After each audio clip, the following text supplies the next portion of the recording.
Sandor Clegane, known throughout Westeros as the Hound, represents one of the most psychologically complex portrayals of vengeance in Game of Thrones. His hatred toward his brother, Gregor Clegane, is not simply a rivalry between siblings, but a trauma that shaped his entire identity. As a child, Sandor was brutally burned by Gregor for playing with one of his toys, an act of cruelty that left both physical scars and deep psychological wounds. From that moment onward, Sandor's worldview was defined by pain, distrust, and a simmering desire for justice that gradually transformed into revenge. His life becomes a long emotional journey driven by the need to confront the person who destroyed his childhood. The trauma inflicted by Gregor did more than scar Sandor's face. It shaped his perception of the world as fundamentally cruel and hypocritical. Unlike many knights who romanticize honor and chivalry, Sandor sees these ideals as hollow illusions. His cynicism toward knights and noble institutions reflects a psychological defense mechanism. By rejecting the moral structures that failed to protect him, Sandor shields himself from vulnerability. In this sense, his vengeance is not only directed toward his brother, but also toward the social system that glorifies monsters, like Gregor, while pretending to stand for virtue. Another psychological dimension of Sandor's revenge lies in his fear of fire.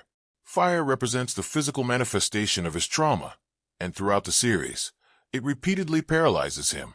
Trauma psychology suggests that victims often develop intense triggers linked to the moment of injury, and Sandor's reaction to flames illustrates this clearly. Yet his hatred for Gregor is stronger than his fear.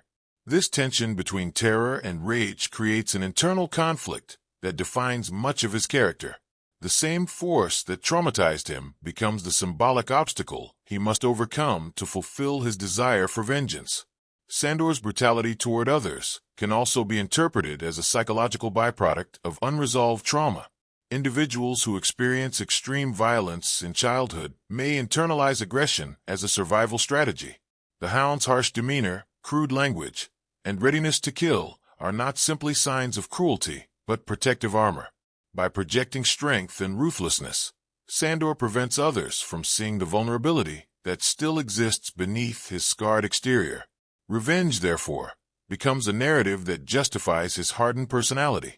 Despite his violent reputation, glimpses of Sandor's humanity appear throughout the story, especially in his interactions with characters like Sansa Stark and Arya Stark.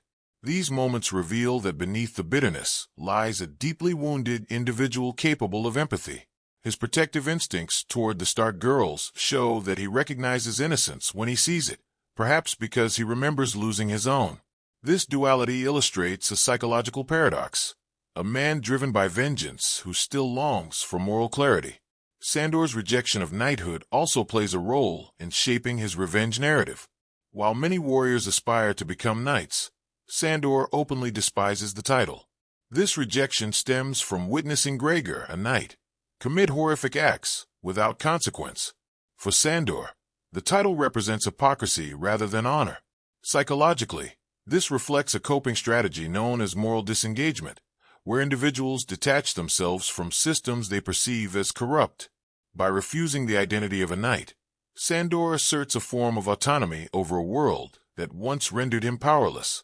Another important factor in Sandor's psychology is his relationship with violence.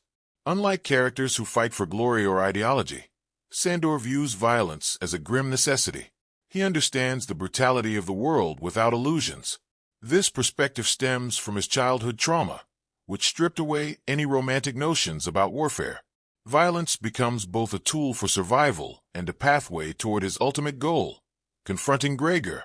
In this way, revenge provides direction to a life otherwise defined by chaos. Sandor's wandering path throughout the series can also be interpreted as a psychological search for meaning. Although revenge remains his primary motivation, he repeatedly encounters opportunities to redefine himself. His time with Arya, his near-death experience, and his eventual recovery among peaceful villagers suggest moments where vengeance briefly loses its hold. These episodes highlight the possibility that Sandor's identity is not entirely bound to revenge, even if he struggles to let it go. The social environment of Westeros further reinforces Sandor's obsession with revenge. In a world where justice is rarely served through lawful means, Personal vengeance becomes one of the few avenues for emotional closure. Sandor's quest reflects a broader cultural reality within the series. When institutions fail, individuals take justice into their own hands.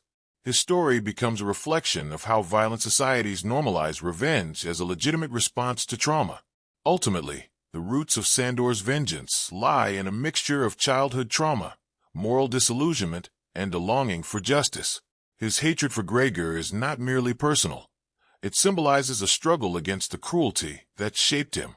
By understanding the psychological origins of his revenge, viewers can see Sandor not simply as a brutal warrior, but as a survivor attempting to reclaim control over a life defined by suffering.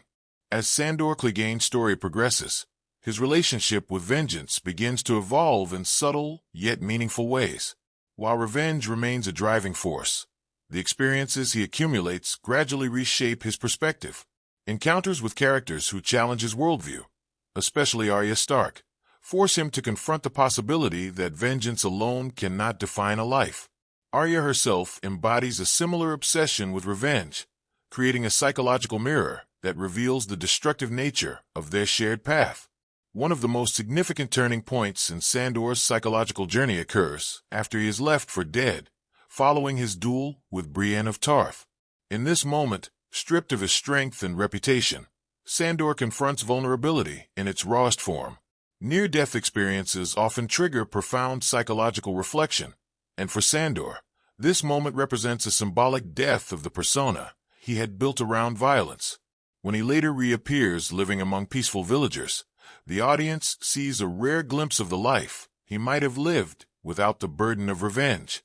The community that shelters Sandor introduces him to a radically different worldview, one based on forgiveness and rebuilding rather than destruction. Under the guidance of Brother Ray, Sandor begins participating in simple labor and communal life. Psychologically, this period functions as a form of rehabilitation. For the first time, Sandor is exposed to the idea that people can choose compassion over cruelty. Although he initially resists these values, they plant seeds of doubt about the necessity of vengeance. However, the massacre of the villagers shatters this fragile transformation and reignites Sandor's anger. Witnessing innocent people slaughtered by ruthless soldiers brings his suppressed rage back to the surface. This moment highlights a key psychological theme. Trauma survivors often relapse into old patterns when confronted with new violence. Sandor's return to killing reflects the difficulty of escaping a mindset forged by years of suffering and conflict. Even as he resumes his violent path, Sandor begins to demonstrate a more reflective understanding of revenge. Unlike earlier in his life, where anger controlled his actions, he now appears more aware of the emotional cost of vengeance. His conversations with other characters suggest that he recognizes the emptiness behind endless cycles of violence. This awareness does not erase his desire to confront Gregor, but it complicates it. The culmination of Sandor's psychological journey occurs during the infamous Clegane Bull, his final confrontation with Gregor. This battle represents far more than a physical fight. It is the ultimate manifestation of Sandor's lifelong trauma. Facing Gregor forces him to confront the embodiment of his fear, anger, and pain. The setting, surrounded by fire, symbolically recreates the moment that scarred him as a child, forcing him to confront his deepest psychological trigger. What makes this confrontation powerful is Sandor's acceptance of death. By this point, revenge is no longer about survival or personal satisfaction. Instead, it becomes a final act of closure. Sandor understands that defeating Gregor may cost him his life, yet he proceeds without hesitation. Psychologically, this moment represents a shift from blind rage to conscious choice. He is no longer driven solely by trauma. He is choosing to end the cycle that defined his existence. The presence of Arya during this moment further emphasizes the psychological transformation taking place. Sandor urges her to abandon her quest for revenge, warning her that it will destroy her just as it nearly destroyed him. This advice reflects hard-earned wisdom.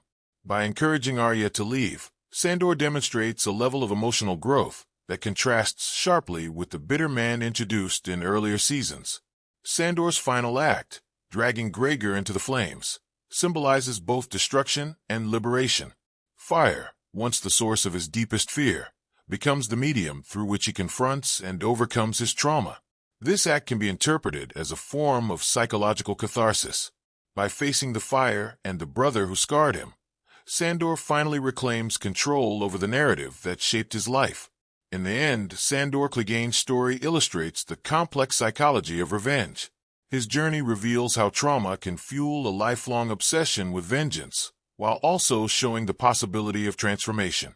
Although he never fully escapes the shadow of his past, Sandor achieves a form of resolution by confronting it directly.